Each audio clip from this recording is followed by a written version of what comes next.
امام جعفر صادق جو مسلمانوں کے محسن تھے، اتنی بڑی شخصیت، لیکن منصور دیوان کی بغیرت نے ایک وقت وہ آیا کہ گورنر مدینہ کو حکم دیا کہ امام جعفر صادق کے گھر کو آگ لگا دی جائے، امام جعفر صادق کو گھر کو جلا دیا جائے۔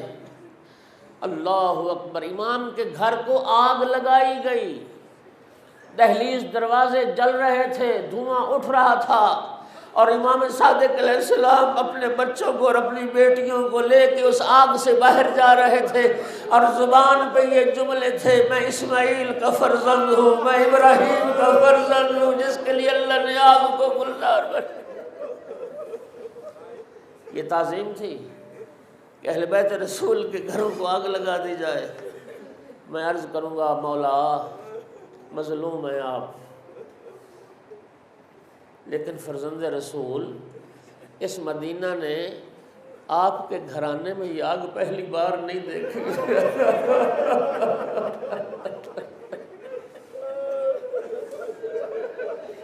یا ابن رسول اللہ، یا ابن رسول اللہ، اہل بیت رسول کا گھر تو پہلے بھی جلایا گیا، رسول کی بیٹی کا گھر جلایا گیا۔ عزادارو یہی مدینہ تھا، رسول کی اکلوتی بیٹی فاطمہ زہرا تھی، اور مسلمان آگ اور لکڑیاں لے کے آ گئے تھے بطول کے دروازے پہ، اور پھر صرف آگ نہیں لگائی، جلتا ہوا دروازہ۔ عزادارو دروازے کے پیچھے رسول کی بیٹی کہتی رہی: جاؤ حکمرانی کرو، ہم سے تمہارا کیا واسطہ۔ عزادارو سنا آپ نے یہ جملہ، جلتا ہوئے دروازے کو جو دھکا دیا گیا، زہرا کے پہلو پہ دروازہ گرنا تھا۔ صدیقہ کبریٰ کی چیخیں نکل گئی: یا فضة خذینی الی صدرک سندینی قد قتل ما بین عشائی۔ فضہ آؤ سہارا دو، میرا محسن شہید کر دیا۔ اللہ اکبر! اہل بیت کا گھر پہلے بھی جلایا گیا، دوسری بار کربلا میں جلایا گیا۔ اللہ اکبر! عزادارو آپ نے سنا رسول زادیوں کے خیموں کو آگ لگی۔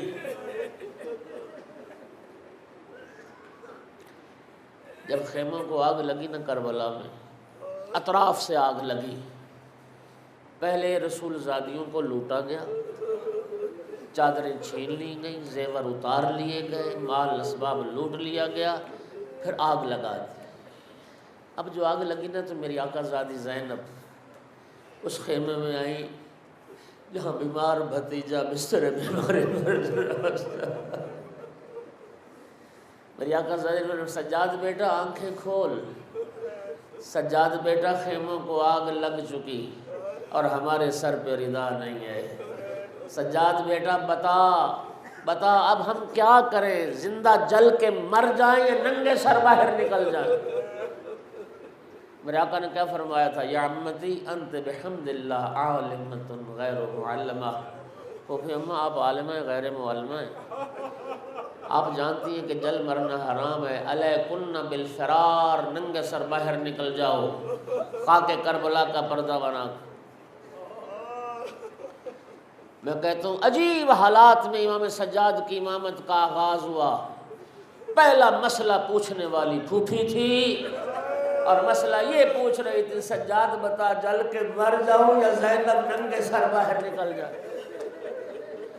میں نہیں بھولتا، سیالکوٹ میں علامہ اختر عباس نجفی خطاب فرما رہے تھے، انہوں نے یہ جملہ فرمایا تھا کہ جب علی کی بیٹی جانتی تھی، مسئلہ شریعت جانتی تھی کہ جل مرنا حرام ہے، تو پھر سید سجاد سے پوچھا کیوں تھا؟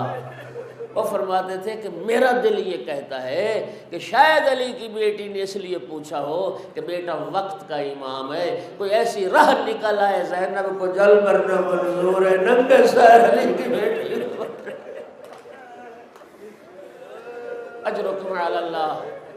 اور حمید ابن مسلم کہتا ہے میں نہیں بھول سکتا وہ وقت کہ جب خیموں کو آگ لگی ہوئی تھی، ایک دراز قد بی بی تھی، شعلے اٹھ رہے تھے، کبھی وہ بی بی جلتے ہوئے خیمے کے قریب جاتی، آگ کی تپش مجبور کرتی، واپس پلٹ آتی، پھر اگر آگے قدم بڑھاتی۔ میں سمجھ گیا کہ شاید بی بی کا کوئی قیمتی سامان اندر رہ گیا، جس سامان کو اٹھانا چاہتی ہے۔ حمید کہتے ایک مرتبہ میں نے دیکھا جلتے خیمے میں علی کی بیٹی داخل ہو گئی اور خیمے سے جو نکلی پشت پہ سید سجاد کو اٹھایا ہوا تھا، اور بعید نہیں مقتل کا رخ کر کے فرمایا بھیا دیکھ تو اکبر کو اٹھا لایا تھا، میں تیرا سجاد اٹھانا۔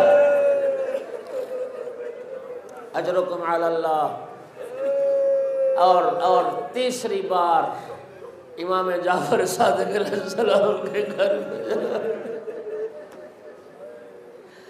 اور عزادارو اسی پہ اکتفا نہیں ہوا، 5 مرتبہ منصور دوان کی ملعون نے 5 مرتبہ امام کو قتل کی کوشش کی، 5 مرتبہ قتل کرنے کی کوشش کی، لیکن ہوتا کیا تھا، جب بھی چاہتا تھا نہ قتل کا ارادہ کرتا تھا، رسول اللہ نظر آتے تھے، سید الانبیاء نظر آتے تھے، لیکن عزادارو آخری مرتبہ حاکم مدینہ کے ذریعے زہر آلود انگور امام جعفر صادق کو کھلائے۔ عزادارو زہر آلود انگور نے امام کے وجود پہ اثر کیا، عزادارو خون کی قیانہ شروع ہوئی، امام صادق علیہ السلام بستر شہادت پر تھے۔ شیعو آخری وقت میں 2 باتوں پہ امام نے بڑا زور دیا، شیعو نہ بھلانا اپنے امام کی اس وصیت کو، ایک وصیت صلہ رحمی کے بارے میں کر کے گئے، اپنے رشتہ داروں کے ساتھ صلہ رحمی کرنا، اپنے رشتہ داروں کے ساتھ قطع رحمی نہ کرنا، بستر شہادت پہ اپنے ایک ایک رشتہ دار کو یاد کر رہے تھے اور مال کے متعلق وصیت کر رہے تھے، اتنے درہم فلاں کو، اتنے دینار فلاں کو، یہ مال فلاں کو، اپنے ایک ایک رشتہ دار کے بارے وصیت۔ اور دوسری وصیت شیعو جو صرف اپنے اہل بیت کے لیے نہیں، قیامت تک کے لیے ہر جعفری کے لیے وصیت ہے۔ آخری بات میں ذمہ داری سے عرض کر رہا ہوں، جس کے بعد امام کی پھر روح پرواز کر گئی، جس کے بعد آقا کی شہادت ہوگی، وہ وصیت یہ تھی، اپنے سارے عزیز و اقارب کو جمع کر کے مولا صادق نے فرمایا لا تنالوا شفاعتنا ومن استخف بالصلاۃ، فرمایا جو نماز کو حقیر سمجھے گا اسے ہماری شفاعت نصیب نہیں ہوگی۔ شیعو نماز کو معمولی نہ سمجھنا، یہ تیرے امام صادق کی آخری وصیت۔ اجرکم علی اللہ، اجرکم علی اللہ۔ جام شہادت نوش کیا، امام موسیٰ کاظم علیہ السلام نے بابا کی وصیت کے مطابق امام صادق علیہ السلام کو غسل دیا، امام صادق علیہ السلام کو کفن عطا کیا، اور اس کفن میں ایک ٹکڑا امام زین العابدین علیہ السلام کے امامے کا بھی تھا، جس میں امام جعفر صادق کو کفن دیا گیا۔ خدا جانتا ہے عزت اور احترام سے جنازہ اٹھا تھا۔ میں عرض کروں گا اے مولا، آپ وطن میں تھے، آپ اپنے گھر میں تھے، آپ اپنے نانا کے پہلو میں تھے، آپ اپنی ماں زہرا کے پہلو میں تھے، آپ کو وطن میں زہر دیا گیا، مظلومیت کی موت ہے، لیکن قربان جاؤں اس فرزند زہرا سے جو کربلا کے بل میں، جو کربلا کے جنگل میں 3 دن کا بھوکا پیاسا بلا جرم و خطا ذبح ہوا۔ اے مولا صادق، آپ خوش نصیب ہیں، آپ کا جنازہ اٹھانے والے آپ کے بیٹے تھے۔ امام موسیٰ کاظم علیہ السلام نے جنازہ اٹھایا، جنت البقیع میں اپنے اجداد کے پہلو میں دفن کیا۔ کوئی یہ درد پوچھنا چاہتا ہے تو سید سجاد سے پوچھے۔